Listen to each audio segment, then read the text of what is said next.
열왕기하 4장 우리 8절에서 10절에 있는 말씀 우리 함께 읽도록 합니다.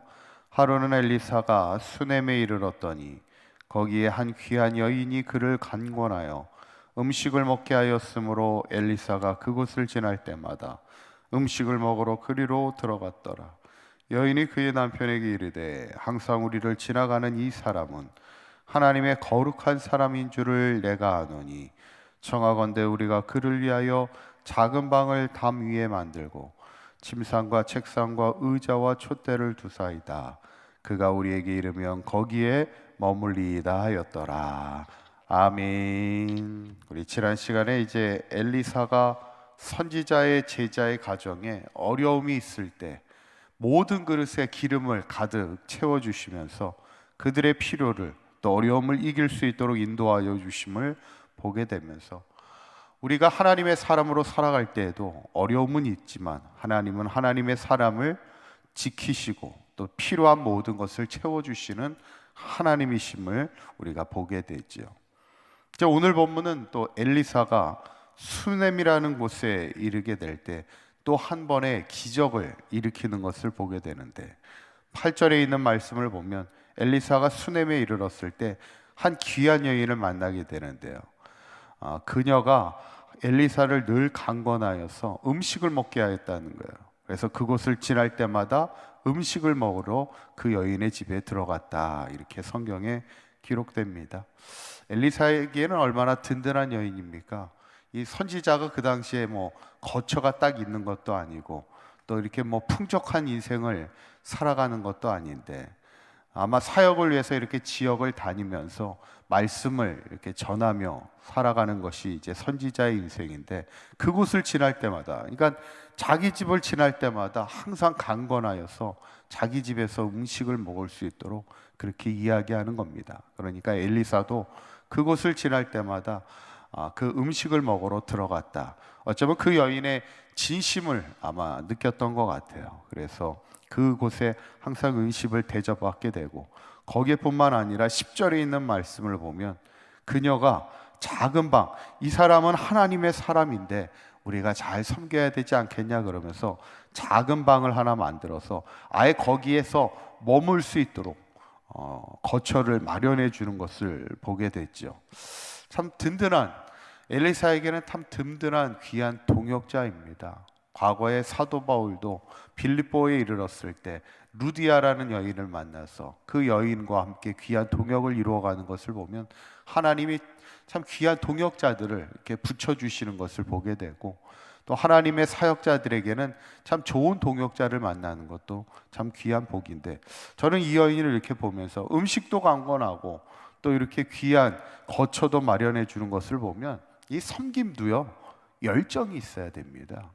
이렇게 가만히 보면 누군가를 이렇게 잘 섬기는 사람이요, 마음만 있어서 이렇게 섬기는 것도 아니고 귀한 여인이라 얘기하는데 돈이 아마 그래도 여유가 있었던 것 같은데 돈이 많다고 남을 잘 섬기는 것도 아닙니다. 어떻게 보면 남을 향한 열심, 섬김에도 열정이 있고 열심이 있어야 그런 사람들이 잘 섬기는 것을 이렇게 보게 되는데 그때 이제 엘리사가 오늘 어떻게 하냐면 13절에 보면 내가 너를 위하여 어떻게 해줄까, 이렇게 아무래도 그 은혜 앞에 보답하고 싶은 것이 또 엘리사의 마음이었어요. 그래서 내가 너를 위하여 무엇을 하랴 이렇게 물으니까 차마 그 여인은 대답하지 않아요. 왜냐하면 어떤 대가를 바래서 그 엘리사를 잘해준 건 아니잖아요. 그러니까 얘기하지는 않으니까 옆에 있던 엘리사의 종 게하시가 이렇게 말해요. 이 여인에게는요 아들이 없습니다, 이렇게 얘기하면서 또 남편이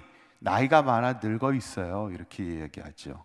그러니까 어떻게 보면 자식을 원했지만 자식을 갖지 못했던 그 가정의 상황을 설명해 주니까 그때 엘리사가 어떻게 얘기하냐면 16절에 있는 말씀입니다. 16절에 있는 말씀 한번 읽어보시죠. 시작. 엘리사가 이르되 한 해가 지나 이때쯤에 내가 아들을 안으리라 하니 여인이 이르되 아니로소이다. 내 주 하나님의 사람이요 당신의 계집종을 속이지 마옵소서 하니라. 1년 뒤에 이때쯤에 아들이 있을 거라는 얘기예요. 그랬더니 그 여인이, 수넴 여인이 저를 속이지 마십시오 이렇게 얘기합니다. 이 상황이 일찍이 누구의 상황하고 좀 비슷해요. 1년 뒤에 아들을 낳을 거야. 그랬더니 옆에 그 이야기를 듣던 여인이 웃죠. 누구예요?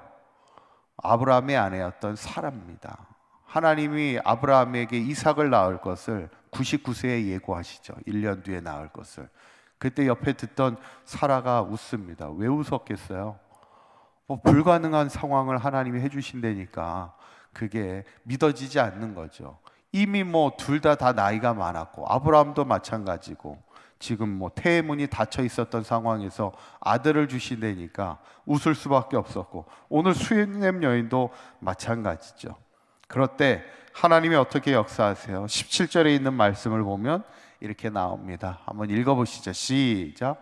여인이 과연 잉태하여 한 해가 지나 이때쯤에 엘리사가 여인에게 말한 대로 아들을 낳았더라 그랬어요. 엘리사가 말씀하신 대로 그 말씀이 그대로 성취되는 것을 보게 되죠.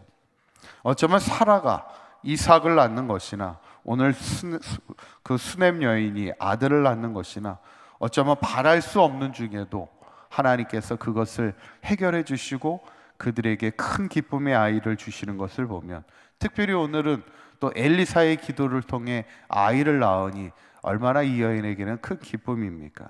저는 오늘 이 본문을 보면서 우리 인생도 때로는 간절히 바라는 것이 하나님이 응답해 주실 때도 있지만요, 때로는 바랄 수 없는 그런 절박한 어려움의 그 상황 속에서도 바랄 수 없는 것을 또 하나님께서 응답해 주시는 하나님이심을 이렇게 보게 되면서, 하나님은 소망 없는 자에게 소망을 주시는 하나님이시라는 거예요. 한번 따라해 보실까요? 소망 없는 자에게 소망을 주시는 하나님이십니다. 하나님은 반드시 우리에게 기대하고 바라는 것도 응답해 주시지만, 때로는 소망이 끊어지고 절망 가운데 있는 이들에게도 새로운 희망을 세워가시는 분이 하나님이시라는 것을 우리가 보는데, 특별히 이 은혜가 누구에게 임했어요? 이 수넴 여인, 하나님의 사람을 누구보다 극진히 잘 대접하고 은혜 베풀기를 좋아했던 섬김의 여인에게 하나님의 은혜가 임하게 되는 것을 보게 됩니다. 저는 바라기는 우리 사각교회 모든 성도님들도 한평생 살아가면서 항상 나누고 베풀고 만나는 모든 사람들에게 은혜를 베푸는 인생을 살아갈 때 우리의 인생도 하나님의 은혜를 덧입는 그런 귀한 믿음의 삶이 되시기를 주님의 이름으로 간절히 축원합니다. 기도하겠습니다.